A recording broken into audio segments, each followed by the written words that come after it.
আসসালামু আলাইকুম।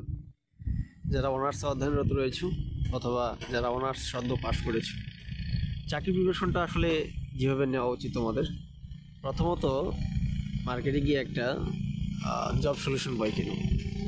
জব সলিউশনটা বইটা কিনে তোমরা প্রথমে দেখবা সবচেয়ে সহজ যে প্রশ্নগুলো, অর্থাৎ সহজ সহজ যেগুলো পরীক্ষা রয়েছে, যেমন নিবন্ধন প্রিলি পরীক্ষাগুলো, প্রাইমারির প্রিলি পরীক্ষাগুলো, বিভিন্ন অধিদপ্তরের বা মন্ত্রণালয়ের যেগুলো চতুর্থ শ্রেণীর জব বা তৃতীয় শ্রেণীর জব, এই সকল প্রশ্ন ব্যাংকগুলো আগে দেখো।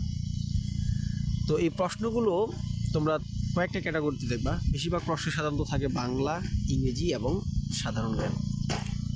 তবে উন্নত মানের যেগুলো চাকরি বা যেগুলো ভালো চাকরি, যেমন বিসিএস, ব্যাংক, আরও অন্যান্য এনএসআই সহ আর অন্যান্য চাকরি পরীক্ষার প্রশ্নগুলোতে তুমি দেখবে সেখানে আইকিউ আছে বা বিজ্ঞান আছে বা ওখানে আরও বিভিন্ন প্রকার মানে এমসিকিউ আছে, যেগুলো আসলে দেখে তোমার প্রথমত ভয় লাগতে পারে।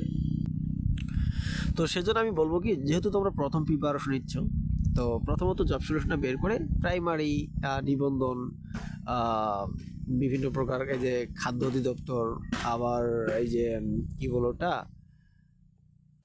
পরিবার পরিকল্পনা, এই সকল পরীক্ষার প্রশ্নগুলো আগে দেখো।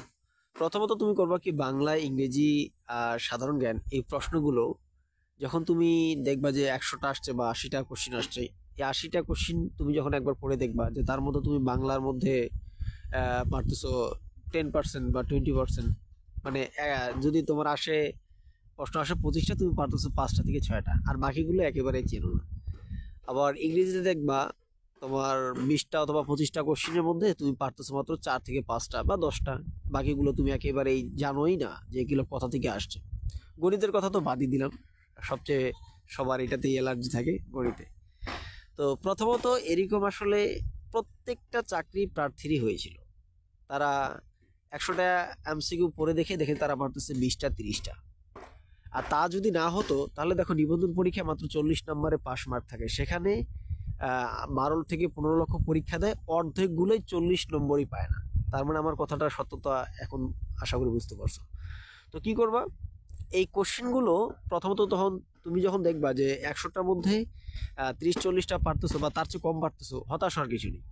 তুমি কখনোই এই কোশ্চেনের সমাধান করতে যাও না, তুমি শুধু কোশ্চেনগুলো পড়বা, আর কোশ্চেনগুলো মুখস্থ করো, প্রশ্নগুলো মুখস্থ করো। এখন বলবা কেন প্রশ্ন মুখস্থ করবো?